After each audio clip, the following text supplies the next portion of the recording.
अस्सलाम वालेकुम, मैं हूं शाहजेब खानजादा। कल हुकूमत मिनी बजट मंजूर कराने में कामयाब हो गई है, मगर नून लीग ने इल्जाम आयद कर दिया है कि हुकूमती कामयाबी के पीछे एक बार फिर फोन कॉल्स ने अहम किरदार अदा किया है। यानी वो नून लीग जो नवंबर के महीने में एक तब्दीली के बाद ये उम्मीद लगाए बैठी थी कि अब वो वक्त आ गया है कि जिसमें इदारों की गैर जानिबदारी का इम्तिहान होगा। और फिर खैबर पख्तूनख्वा के बल्दियाती इंतखाबात के बाद अपोजिशन ने इदारों की गैर जानिबदारी को तस्लीम भी किया और मौक़िफ़ इख्तियार किया कि एस्टैब्लिशमेंट का ज़रा सा हाथ हटा तो तहरीक इंसाफ के गढ़ में उसका हशर नशर हो गया। लेकिन अब कल कौमी असम्बली में मिनी बजट की मंजूरी के बाद नून लीग ने फिर से अपना इल्ज़ाम दोहरा दिया है और दावा कर दिया है कि मिनी बजट के इजलास में हुकूमती अरकान और इत्तेहादियों को फ़ोन कॉल्स की गई और उन्हें इजलास में शिरकत पर मजबूर किया गया। और नून लीग के नायब सदर शाइस्तखा अब्बासी ने पार्टी की आला क़यादत के साथ प्रेस कॉन्फ्रेंस करते हुए कहा कि कल हुकूमत ने अपनी अददी अक्सरियत टेलीफोन से हासिल की है। हमें तहरीक इंसाफ के अरकान और इत्तेहादियों ने खुद बताया है कि इजलास में नहीं आना चाहते थे, लेकिन टेलीफोन कॉल्स पर आना पड़ा। अददी बर्तरी तो टेलीफोनों ने पूरी कर दी, लेकिन बहस तो हो सकती थी। हमने कहा बैठे, पूरी रात बैठे, उसके बाद आप अपनी अददी बर्तरी जो आपने टेलीफोन से हासिल की है, आप बेशक वोट करवा कर उसको बिल बना दें। पार्लियामान के फैसले ऐवान में होते हैं, अल्लाह ना करे सड़क पर हो, लेकिन ये हुकूमत उस नहज पे जा रही है। जिस दिन बैसाखियां हटेंगी, कल भी जो कुछ हुआ बैसाखियों के सहारे पर हुआ। हमें लोगों ने खुद बताया कि हम नहीं आना चाहते थे, इत्तेहादियों ने बताया है, PTI के MNA ने बताया है, टेलीफोन कॉलों पर आए। अब अहम बात यह है कि हुकूमत इदारों के साथ अपने अच्छे ताल्लुकात से मुताल्लिक बिल्कुल वाज़ेह है कि बेहतरीन ताल्लुकात हैं और बेहतरीन ताल्लुकात होने भी चाहिए। साथ ही आज वफाकी वज़ीर दाखिला शेख रशीद ने दावा किया कि नून लीग चाहती है कि जो हाथ इमरान खान के सर पर रखा गया है वो नून लीग के सर पर रखा जाए, मगर ये हाथ उनकी गर्दन पर तो आएगा लेकिन उनके सर पर नहीं। अपोजिशन तो अंधी वेल मछलियां, ये अंधे ख्वाब देख रही हैं। दो लॉन्ग मार्च कर रहे हैं। बाबा एक ही करो ताकि पूरा टोकरा आप पे रख दिया जाए। बेशक लॉन्ग मार्च करो या लॉन्ग मार्च करो, कोई आपके रास्ते में रुकावट नहीं डालेंगे। एक जुमला रिकॉर्ड बोलना चाहता हूँ तारीख का। चारों शरीफ माइनस है पाकिस्तान की सियासत में। ये चाहते हैं कि जो सर इमरान खान के हाथ पर रखा गया वो इनके हाथ पे रखा जाए। पर ये है सियासत, वो हाथ इनकी गर्दन पे तो आएगा, इनके सर पे नहीं आएगा। बेशक एहतसाब हम नहीं कर सके, बेशक एहतसाब का अमल कमज़ोर रहा। ये मैं अपने मालूमात की बुनियाद पे कहता हूँ कि ये जो करप्शन के केसेस हैं इन पे ये फैसला होंगे इंशाअल्लाह ताला। और शहबाज शरीफ नवाज शरीफ से ज़्यादा करप्ट है। नवाज शरीफ साहब आना चाहते हैं आए, नहीं आना चाहते ना आए। ये जो अफवाहें चलाए हैं कि फलाने की मुलाकातें, ये बातें और ये रातें, ये मुलाकातें, बातें और रातें चलती रहती हैं। अल्लाह सुब्हाना ताला के हुक्म से इमरान खान की हुकूमत 5 साल टिका के लगाएगी। और फिर 2.5 हफ्ते पहले शेख रशीद ये भी कह चुके हैं कि इदारों की पॉलिसी 10-10, 20-20 साल की होती है, शख्सियात की नहीं, इदारों की पॉलिसी होती है। कोई किसी का सवा हाथ नहीं हटा, यानी उनसे हाथ हट गया जो नाम लेके लंदन से बातें करते थे। मैं तो नहीं कहना चाहता। अब वो क्या ये तासर देना चाहते हैं कि हमारे हालात गुड्डी गुड्डी हो गए। अदारे 20-20 साल की पॉलिसियां बनाते हैं, 20 दिन की पॉलिसियां नहीं बनाते। कोई अक्लकांदा ये सोच रहा है कि किसी एक शख्स की पॉलिसी होती है, अदारे की पॉलिसी होती है, और अदारों के थिंक टैंक 10-10, 20-20 साल की पॉलिसी बनाते हैं। कोई फार्मूला नहीं मांग रहा, मैंने लूट सेल लगाई हुई है, आओ मैं फार्मूला देता हूँ, आओ मैं फार्मूला देता हूँ। उनके पास खुद बड़े फार्मूले हैं जिनके बारे में वो कह रहा है। अब एक तरफ हुकूमत अपोजिशन को किसी खातिर में नहीं ला रही है, तो उसी वक्त नून लीग की क़यादत पर दबाव बढ़ाना भी शुरू कर दिया है। वफाकी काबीना के फैसले की रोशनी में हुकूमत पंजाब ने नवाज शरीफ की मेडिकल रिपोर्ट्स के जायजे और उनकी वापसी के बारे में राय देने के लिए सीनियर डॉक्टर्स पर मुश्तमिल 9 रुकनी स्पेशल मेडिकल बोर्ड तश्कील दे दिया है। और ये बोर्ड 5 दिन के अंदर अपनी रिपोर्ट पेश करेगा। लेकिन हुकूमत का ये दबाव सिर्फ नवाज शरीफ की वापसी पर ही नहीं है, बल्कि नवाज शरीफ की वापसी के लिए शहबाज शरीफ पर है, क्योंकि हुकूमत का दावा है कि शहबाज शरीफ ने नवाज शरीफ की बैरून मुल्क जाने के लिए गारंटी दी थी, और अगर नवाज शरीफ वापस नहीं आएंगे और शहबाज शरीफ उन्हें वापस नहीं लाएंगे तो उन पर तौहीन अदालत लग सकती है। की काबीना ने नवाज शरीफ को जाने की एक दफ़ा इजाज़त दी थी। उसमें एक शर्त थी कि आपने श्योरिटी बॉन्ड देनी है अपने पे आयद शुदा जुर्माने की, जो कि ऑनरेबल लाहौर हाई कोर्ट ने इनकी पर्सनल अंडरटेकिंग के ऊपर ख़त्म कर दी। अदालत इनको स्पेसिफिक डायरेक्शन भी जारी कर सकती है कि जी आप उनको लेके आएँ, अदालत में पेश करें। उस सूरत में शहबाज शरीफ साहब पाबंद होंगे, और अगर वो फेल होते हैं उनको पेश करने से तो वो फिर कंटेम्प्ट हो जाएगी। तो इस अंडरटेकिंग के बाद उनकी जो पोजीशन है और वफाकी हुकूमत ने जो भी पोजीशन ली है, मैं ये समझता हूँ कि शहबाज शरीफ और नवाज शरीफ के लिए, जो कि खुद कहते थे जी कि हम खुद ही आ रहे हैं, अब बड़ा मुश्किल हो गया है कि ना करना, क्योंकि अदालत भी देखिए कंटेम्प्ट लगाने से पहले मैं ये समझता हूँ कि शायद वो शहबाज शरीफ को इंस्ट्रक्शन जारी करेगी, जी आप उनको लेके आएँ। सब में हुकूमत अपने अराकीन से वोट लेने में ज़रूर कामयाब हो रही है, अपनी हुकूमत को बचाने में ज़रूर कामयाब हो रही है, मगर उनकी तनकीद रोकने में कामयाब नहीं हो पा रही है। अराकीन नाराज़ हैं, खदशात का इजहार कर रहे हैं, इत्तेहादी भी खदशात का इजहार कर रहे हैं, तनकीद कर रहे हैं। हुकूमत अपोजिशन के एहतसाब की बात कर रही है, मगर उसके अपने अराकीन इल्ज़ाम आयद कर रहे हैं कि जिनका एहतसाब करना है वो हुकूमत के इर्द गिर्द मौजूद है। तहरीक इंसाफ के रुकन असम्बली नूर आलम खान ने अब दावा कर दिया है कि मैंने तहरीक इंसाफ में शमूलियत इसलिए अख्तियार की कि वो करप्ट माफिया के खिलाफ जाएगी, मगर अब ये माफिया हुकूमत के इर्द गिर्द मौजूद है। मैंने महंगाई के खिलाफ तकरीर की तो नैब मेरे पीछे लग गई। इस मुल्क में तो सिर्फ एहतसाब ही हो रहा है, और वज़ीर-ए-आज़म साहब तो एहतसाब की सिर्फ कोई और बात ही नहीं करते। तो आप नहीं समझते कि एहतसाब ठीक हो रहा है? मैंने पीटीआई को ज्वाइन इसलिए किया था कि ये करप्ट लोगों के, करप्ट माफिया के पीछे जाएंगे। आप वही जो कार्टेल्स है, जो वही माफियाज हैं, अगर वही आपके इर्द गिर्द होंगे तो फिर मैं क्या करूंगा? सारी माफियाज है, गाड़ियों की माफियाज, यानी car manufacturing mafia, car manufacturing, फिर आप शुगर माफिया, कंस्ट्रक्शन माफिया, अल्लाह माफी दे, उनसे किसी ने नहीं पूछा जी ये, और वो सब खान के इर्द गिर्द है।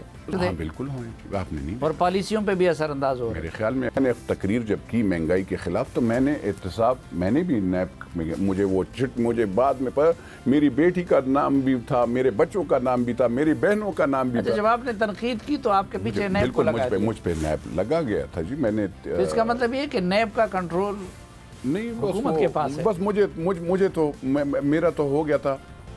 ये मुकम्मल इंटरव्यू आप कल जियो न्यूज़ के प्रोग्राम जिरगा में देख सकते हैं। और आज अपोजिशन की तरफ से शाहिद खान अब्बासी के इल्ज़ामात पर हम खुद बात करेंगे शाहिद खान अब्बासी साहब से। भाई साहब बहुत शुक्रिया हमें ज्वाइन करने के लिए।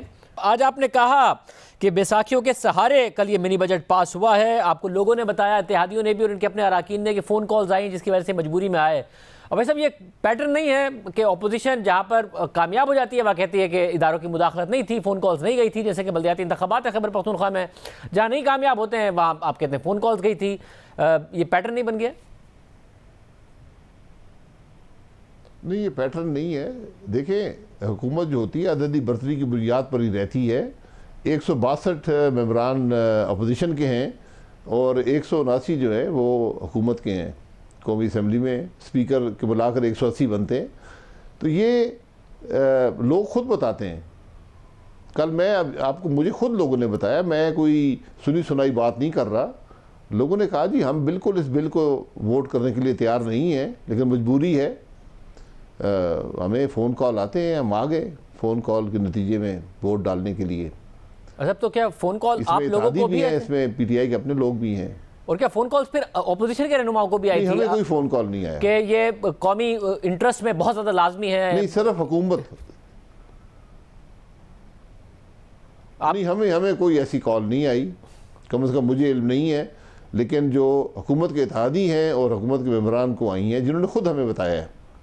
वैसा मगर क्या ऐसा नहीं है कि वो फिर एक एक्सक्यूज़ है जो आपको इत्तेहादी और नाराज़ अराकीन जो आपसे रब्ता करते हैं वो देते हैं, उन्हें आप कोई ऑल्टरनेट दे नहीं पा रहे हैं कि अगर वो हुकूमत को वोट ना दें और फिर डिस्क्वालीफाई हो जाएं या फिर हुकूमत उन्हें छोड़नी पड़ जाए इत्तेहादियों को, तो आप क्या देते हैं? एमक्यूएम को आप क्या दे सकते हैं? काफली को आप क्या दे सकते हैं? तहरीक इंसाफ के अराकीन को आप क्या दे सकते हैं? क्योंकि आपके पास ऑल्टरनेट नहीं है, तो वो बताते हैं कि जी फ़ोन कॉल आई थी इसलिए मजबूरी में जा रहे हैं, वरना हमारा दिल नहीं था जाने का। देखिए, ये कोई ले और दो का मामला नहीं है, मुल्क की सियासत है, मुल्क के मामलात हैं। ये इत्तेहादी भी जानते हैं और पीटीआई के मेंबरान भी जानते हैं, और इसका वो इजहार करते हैं कि जो इस हुकूमत की पॉलिसीज़ हैं, जो नाकामी है इस हुकूमत की, जो महंगाई मुल्क के अंदर है, हम तो हल्के में जाने के काबिल नहीं हैं, हम तो इलेक्शन लड़ने के काबिल नहीं हैं। और हर दिन जो हुकूमत के साथ रहेंगे हमारे वोट में और कमी होती जाएगी। और कल जो 750 अरब की जो महंगाई का बोझ अवाम पर डाला गया है, लोग ऐसे, कोई असम्बली का मेंबर भी ऐसे बिल को वोट देने को तैयार नहीं होता। जब आप बजट पास कर लिया आपने 6 महीने पहले, फिर 6 महीने बाद आपको याद आ गई कि नहीं अब तो मज़ीद हमने अवाम पे बोझ डालना है, तो कोई शख्स भी इसको वोट नहीं देना चाहता। तो ये एक हकीकत है कि आज ना इत्तेहादी खुश हैं ना मेंबरान अपने खुश हैं, जिसका इजहार कल उनकी पार्लिमानी पार्टी में भी मीटिंग में भी किया गया। लेकिन ये बैसाखियाँ हैं, ये मौजूद हैं, उनकी मजबूरियां हैं, वो वोट देते हैं, लेकिन आप देखेंगे कि ये मामला ज़्यादा अरसा नहीं चल सकता। वैसे मगर ये जो बैसाखियों वाले मामले पर आने से पहले मैं एक दफ़ा फिर ये जानना चाहूँगा, आपने कहा कि सियासत है, जब सियासत में गिव एंड टेक तो होता है ना, एमक्यूएम ये नहीं देखना चाहेगी कि हम इस वक्त इत्तेहादी हैं, इतनी हमारे पास वजारतें हैं, अगर हम इस हुकूमत को गिराने में नून लीग का साथ देते हैं, अपोजिशन का साथ देते हैं, तो आगे हमें क्या मिलेगा। काफ लीग ये नहीं सोचेगी कि हमें क्या मिलेगा। अगर तहरीक इंसाफ के कुछ नाराज अरकान हैं तो वो ये नहीं सोचेंगे कि हमें नून लीग का टिकट मिलेगा या नहीं मिलेगा। तो ये हर कोई अपना फ़ायदा तो देखेगा, क्योंकि आप नहीं दे रहे उन्हें ऑल्टरनेट, तो फिर वो खड़े हैं हुकूमत के साथ अपने रिजर्वेशन के बावजूद। और कहते हैं फ़ोन कॉल आ गई थी। जी देखिए, ये बात की बातें हैं। पहले जब उनकी मजबूरी ख़त्म होगी, जब तक उनकी मजबूरी कायम है तो वो क्या बात करेंगे, हम उनसे क्या बात करेंगे। लेकिन ये मैंने पहले कहा कि ये सौदेबाजी का मामला नहीं है। अगर वो समझते हैं कि हुकूमत नाकाम है, हम उसके साथ देंगे तो हमारी सियासत नहीं रहेगी, उसके बाद सियासत में डिस्कशन भी होती हैं। जब इलेक्शन आएंगे, इत्तेहादी कौन बनता है, किसको टिकट मिलता है, ये फैसले उस वक्त किए जा सकते हैं। लेकिन आज कोई झूठा वादा करके चंद वोटों की खातिर ये चीज़ें मुमकिन नहीं होती, ना ही ये देरपा होती है सियासत में। जब आप कहते हैं कि बैसाखियाँ अभी भी मौजूद हैं, फ़ोन कॉल्स अभी भी जारी हैं, तो फिर शेख रशीद साहब ने दुरुस्त कहा था कि शख्सियात के बदलने से इदारों की पॉलिसी नहीं बदलती है, इदारों के प्लान्स होते हैं 10-10, 15-15 साल के। तो फिर अगर अभी भी बैसाखियाँ हैं, अभी भी फ़ोन कॉल्स हैं, तो फिर प्लान तो 10-15 साल का अगर है, तो फिर आप लोगों का क्या चांस है। आप तो अपने वोटर सपोर्टर को यही मैसेज दे रहे हैं, आप लोगों का कोई चांस नहीं है। देखिए, हम तो यही बात कर सकते हैं कि इदारों को भी नज़र आएगा कि मुल्क की आज क्या हालात हैं, अवाम क्या सोच रहे हैं, अवाम इदारों के बारे में क्या राय रखते हैं। ये सब चीज़ें इस मुल्क की हकीकत हैं। तो अब इसकी इस्लाह ज़रूरी है। जब तक आप एक नाकाम निज़ाम को गैर आइनी मुदाखलत से सपोर्ट करेंगे तो मुल्क के मामला तो नहीं चल रहे। मुल्क के मसाइल में इजाफा हो रहा है, लोगों के मसाइल में इजाफा हो रहा है, लोग तकलीफ़ में हैं।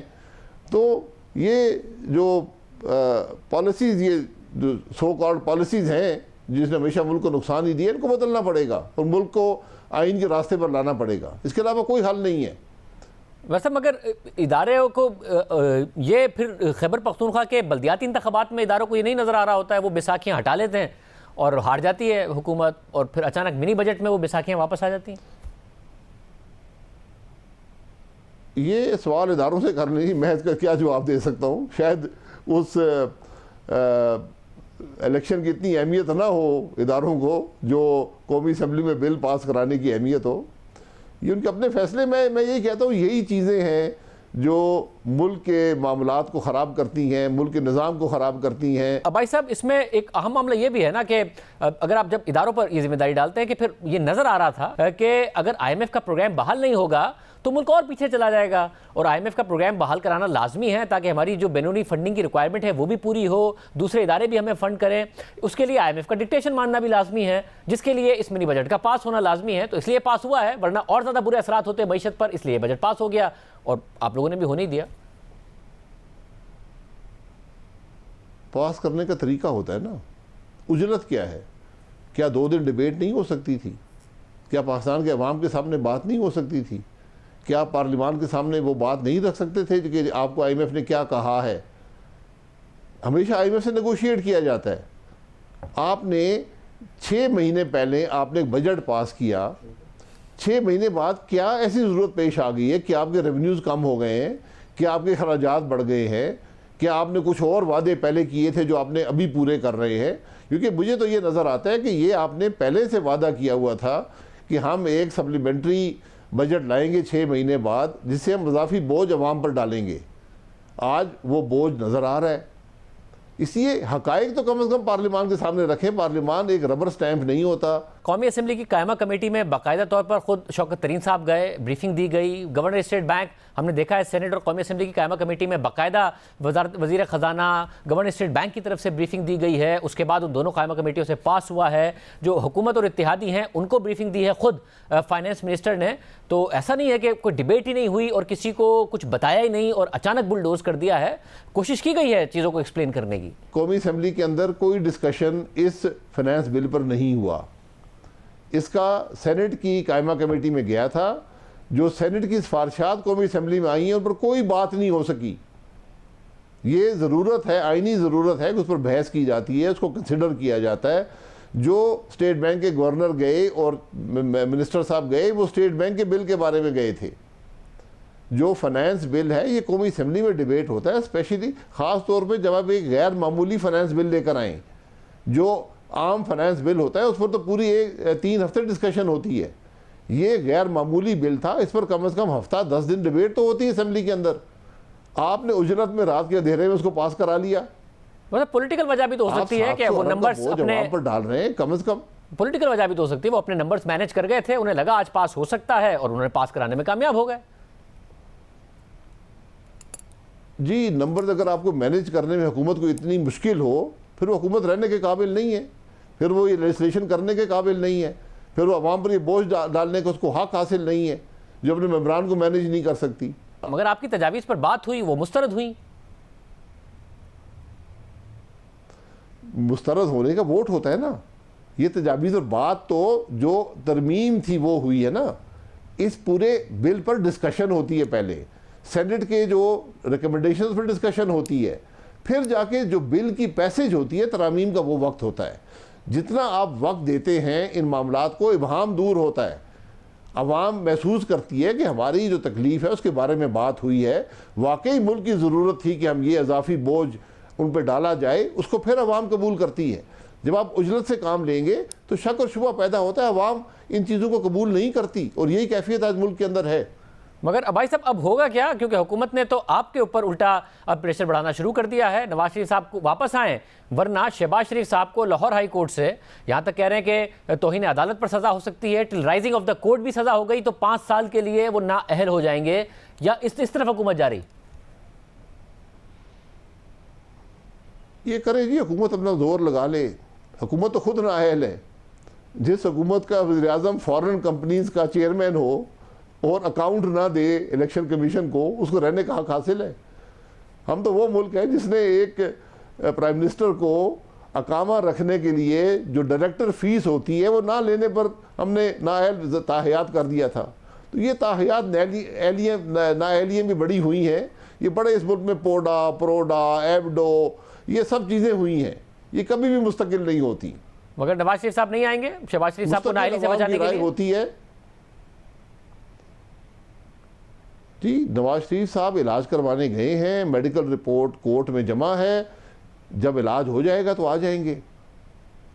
मतलब उन मेडिकल रिपोर्ट्स के लिए ही एक बोर्ड बन गया है और उस बोर्ड ने कह दिया कि नवाज शरीफ साहब की सेहत ठीक है, और 7 दिन के अंदर या 5 दिन के अंदर उस मेडिकल बोर्ड ने ये कह दिया तो फिर हुकूमत आगे परसू करेगी। तो नवाज शरीफ साहब आएंगे या शहबाज शरीफ साहब को डिस्क्वालीफाई कराएंगे?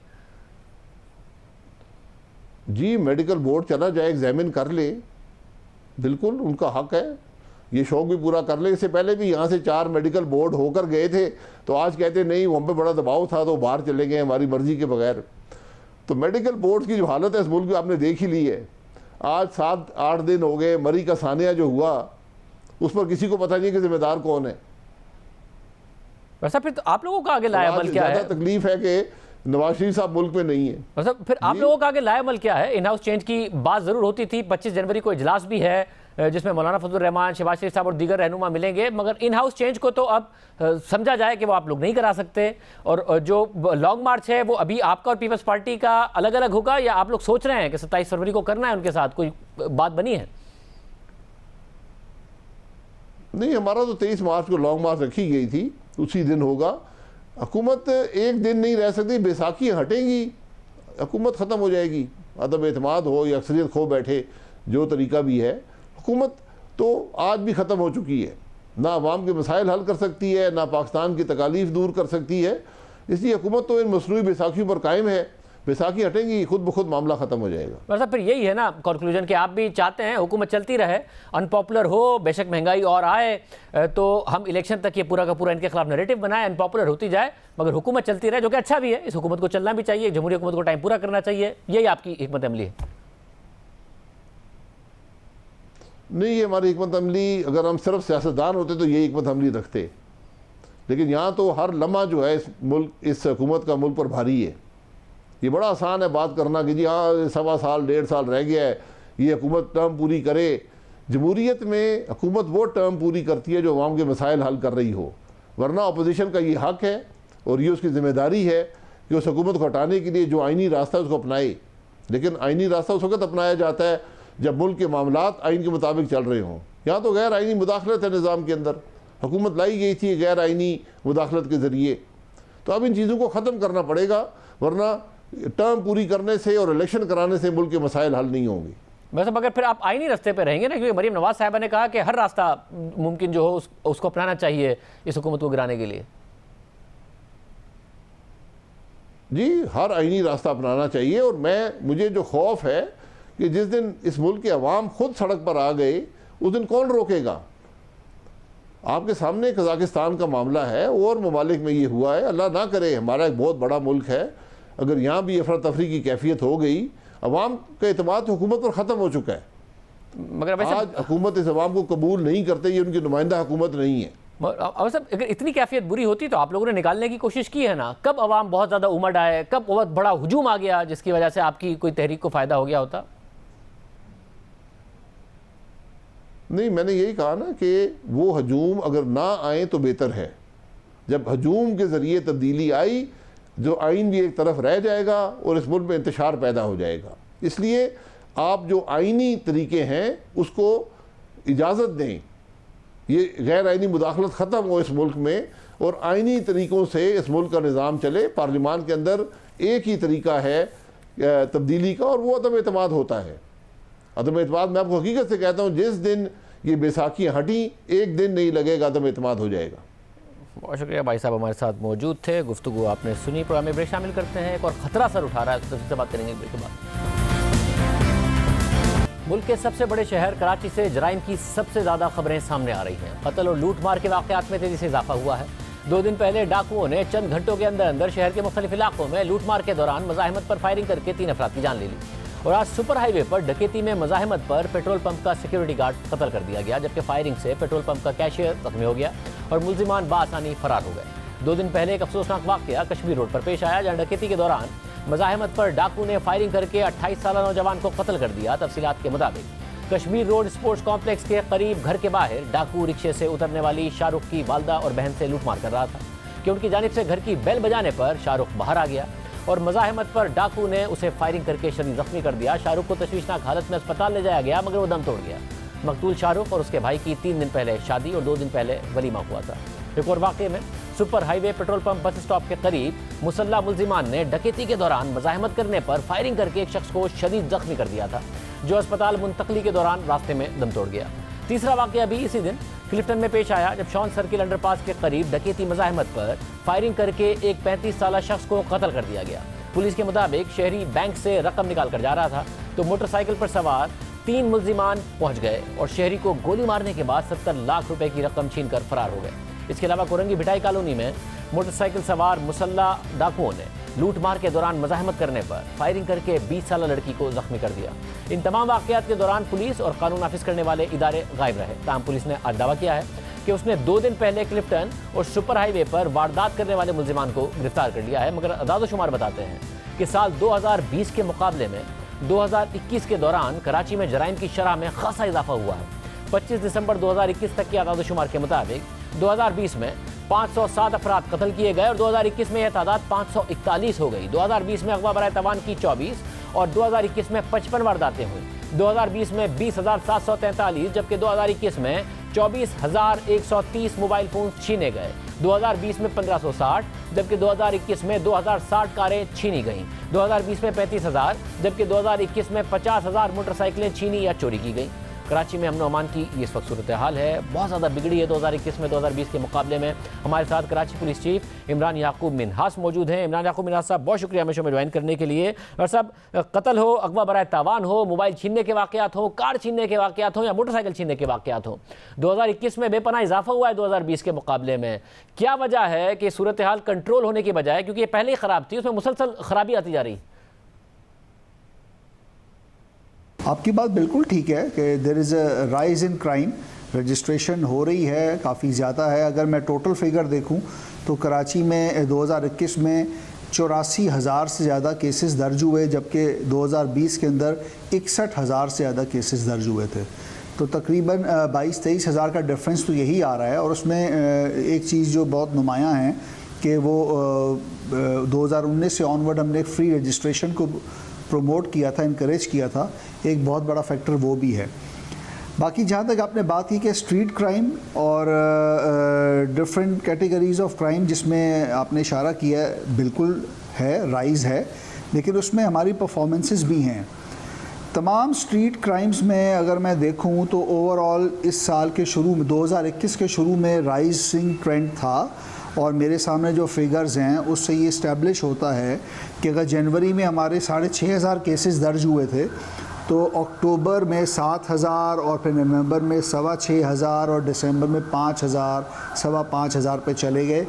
और ये डिक्लाइनिंग ट्रेंड जो हुआ ये कुछ हद तक हमारी प्रोएक्टिव पुलिसिंग की वजह से हुआ, और जिसमें मैं काफ़ी ज़्यादा क्रेडिट दूंगा CIA को, एंटी कार लिफ्टिंग सेल्स को, उन्होंने इस पर काम किया।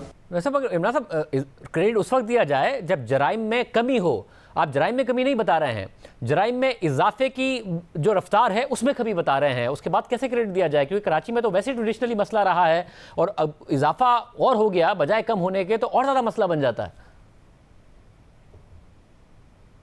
देखिए, वजूहात बहुत सारी हैं क्राइम बढ़ने की। एक तो बहुत ज़्यादा जो इसमें एक हम चीज़ को कंसिडर करते हैं, अनएम्प्लॉयमेंट है, गुर्बत है, और कोविड की रिस्ट्रिक्शंस के दौरान जो इकोनॉमिक क्राइसिस आए उसने बहुत ज़्यादा हिट किया सोसाइटी को, जिससे अगर आप देखें तो लोअर एशलॉन्स पे और गरीबों के अंदर ये चीज़ बहुत ज़्यादा कॉमन होती गई। प्लस मोबाइल फ़ोन स्नैचिंग या स्ट्रीट क्राइम में बहुत बड़ा जो फैक्टर है वो ये है कि इस प्रोडक्ट का डिस्पोज़ल बहुत आराम से हो जाता है। और अगर मैं इसमें फ़र्दर एक स्टेप जाके कहूँगा तो मुझे उसमें कोई हिचकिचाहट नहीं है कि इन एक्सपेंसिव फ़ोन्स का जो disposal in the form of spare parts है वो बहुत ज़्यादा कॉमन होना शुरू हो गया है। और अगर आप देखें तो हमें फ्यूचर में किसी रेगुलेटरी मेकैनिज़म की बिल्कुल ज़रूरत पड़ेगी जो second hand parts, whether it's a motor bike, car और अ मोबाइल फ़ोन, उसको किसी रेगुलेटरी मेकैनिज़म में लाने की ज़रूरत पड़ेगी ताकि इन चोरी शुदा प्रोडक्ट्स का डिस्पोज़ल मुश्किल से मुश्किल किया जाए, ताकि इस ट्रेंड को रोका जाए। मगर जो आप मुआशी रीज़न बता रहे हैं वो अपनी जगह पर होगा इशू, मगर आप नहीं समझते कि ज़्यादा बड़ा इशू लॉ इन्फोर्समेंट ही है? क्योंकि कराची में कोविड से पहले भी स्ट्रीट क्राइम्स ज़्यादा ही हुआ करते थे। 3 साल पहले अगर देख लें, जब मुआशी हालात का इतना बड़ा मसला नहीं था जितना आज नज़र आ रहा है, तो लाहौर में स्ट्रीट क्राइम उस रेट का नहीं था जो कराची में हुआ करता था, दूसरे शहरों में वो नहीं था। तो कराची में इकनॉमिक रीज़न अपनी जगह होगा जिसकी आप बात कर रहे हैं, मगर ज़्यादा बड़ा मसला तो लॉ इन्फोर्समेंट का ही है कि आप उसको नहीं इन्फोर्स कर पा रहे हैं। जी हाँ, आप बिल्कुल ठीक कह रहे हैं, आपने बिल्कुल बजा फरमाया। लॉ इन्फोर्समेंट के बड़े सीरियस इश्यूज़ हैं। कराची माशाल्लाह से इतना एक्सपैंड कर गया और बढ़ गया है कि अब उसको ह्यूमन रिसोर्सेज के ज़रिए मैनेज करना, कंट्रोल करना, उस पर सर्वेलेंस रखना वो तकरीबन नामुमकिन है।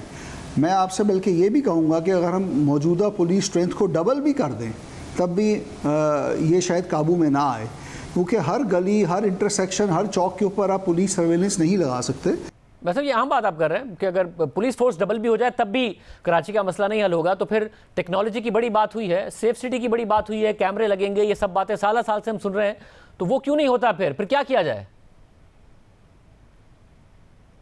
आपको टेक्नोलॉजिकल सपोर्ट की ज़रूरत पड़ेगी, उसके बगैर कोई और सोल्यूशन नहीं आएगा।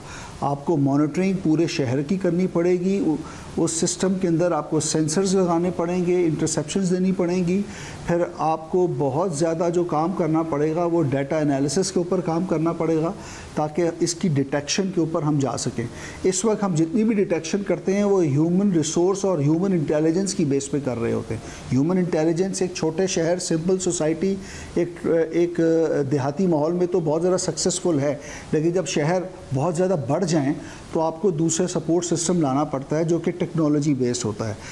बहुत ज़्यादा ज़रूरत है कि हम जितनी जल्दी सेफ सिटी प्रोजेक्ट को लेकर आएँ ताकि हम इस क्राइम के ट्रेंड को रोक सकें।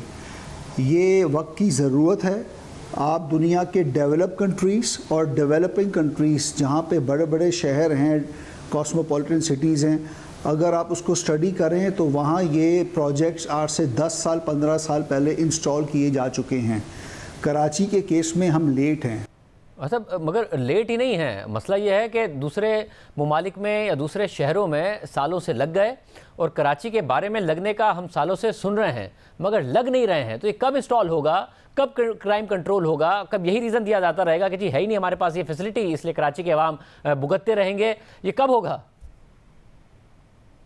देखिए, क्यों नहीं हो रहा इसका जवाब तो जो कंसर्न क्वार्टर्स हैं वो दे सकेंगे, लेकिन जहाँ तक मेरी नॉलेज है इसके ऊपर एक प्रॉपर फिजिबिलिटी बनी थी और 10,000 कैमरास को इंस्टॉल करने के लिए उसका प्रॉपर कॉस्ट एस्टीमेट जो था वो गवर्नमेंट ऑफ सिंध को सबमिट कर दिया गया था।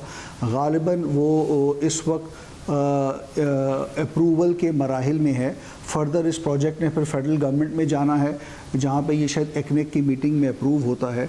सो it's a long bureaucratic process which needs to be adopted, लेकिन ज़रूरत इस चीज़ की है कि उसको जितना क्विक किया जाए वो इस शहर में अमन व अमान बहाल करने के लिए बहुत ज़रूरी है।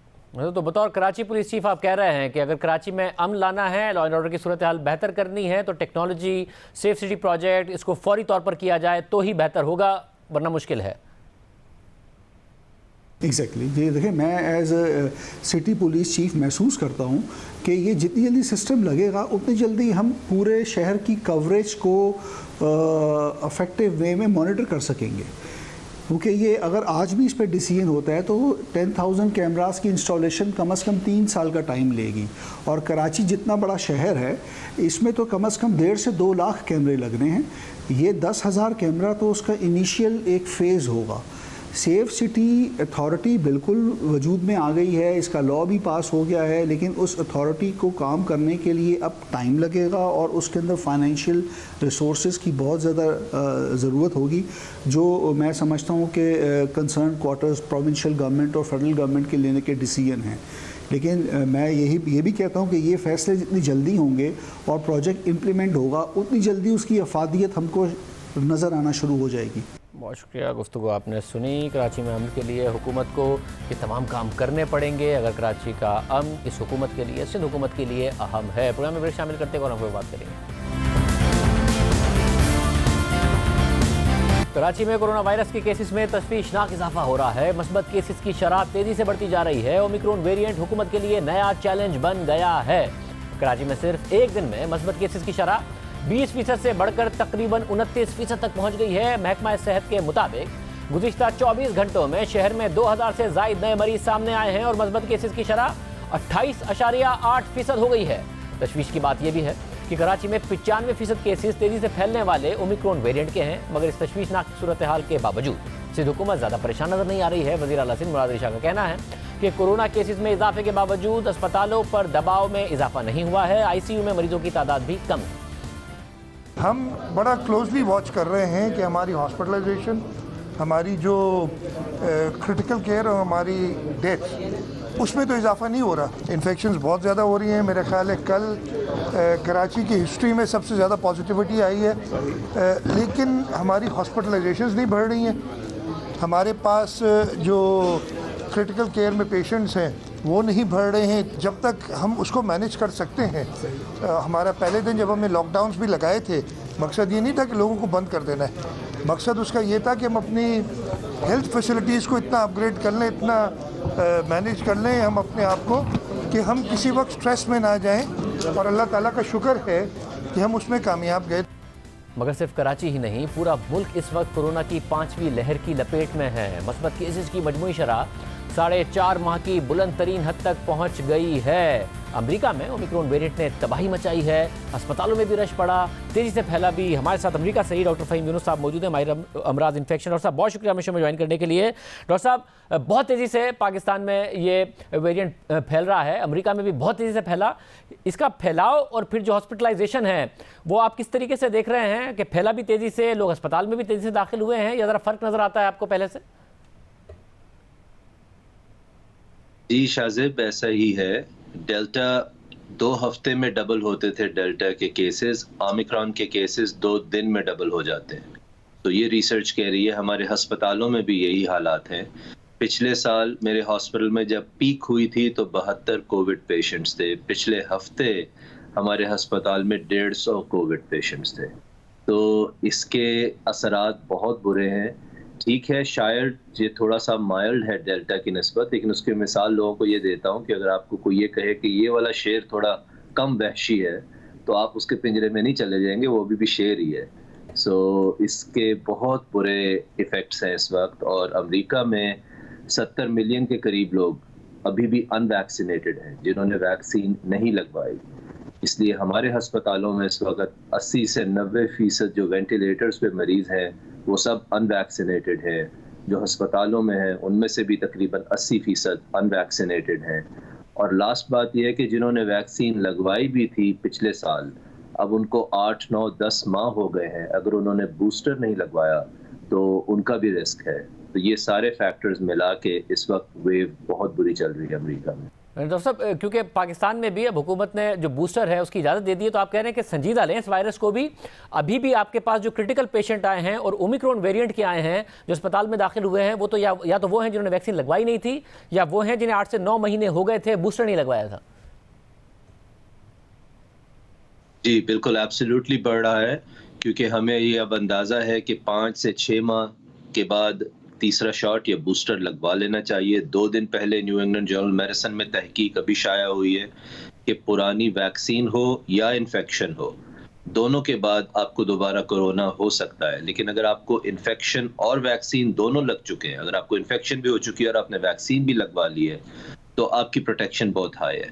इस वक्त अगर बूस्टर लगवा लें लोग तो अमवात की शरह 90% कम हो जाती है कोरोना की। शायद आपको फिर भी हो सकता है, लेकिन आपको माइल्ड इन्फेक्शन होगी, आपकी शरह अमवात 90% कम हो जाएगी बूस्टर लगवाने से। डॉक्टर साहब, एक और बात ये बताइएगा कि एक SOP फटीग है लोगों में, क्योंकि ज़ाहिर है बहुत लंबा अरसा हो गया इस वायरस को, नए नए वेरिएंट आते हैं, इसलिए ये तासुर लोगों में पैदा होना कि जब ये वायरस हमेशा के लिए रहेगा, ये कभी जाएगा नहीं। आज अगर हमें हो गया है तो कुछ माह बाद फिर हो जाएगा, वैक्सीन लगवा ली है तो फिर वैक्सीन की जब अफादियत ख़त्म होगी फिर हो जाएगा। तो ये आप समझते हैं कि लोगों को फिर भी एहतियात करनी पड़ेगी, ये वायरस हमेशा के लिए नहीं है या फिर हमेशा के लिए है, क्योंकि एक फटीग नज़र आती है लोगों में। देखिए, मेरी लोगों से हमदर्दी, उनकी बात दुरुस्त है। लोग अपनी ज़िंदगियां बंद नहीं कर सकते। ऐसी ज़िंदगी क्या फ़ायदा कि अगर आपको कैद की तरह रहना है।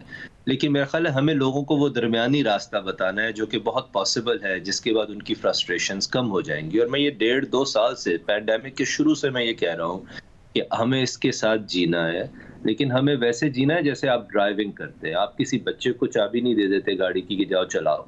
ड्राइविंग के कुछ रूल्स हैं। आप सीट बेल्ट पहनते हैं, उसी तरह आप मास्क पहन लीजिए। आप डिस्टेंस रखते हैं अगली कार से, उसी तरह आप लोगों से थोड़ा सा डिस्टेंस कर लीजिए। बड़ी बड़ी पार्टीज में मत जाइए और वैक्सीन लगवा लें।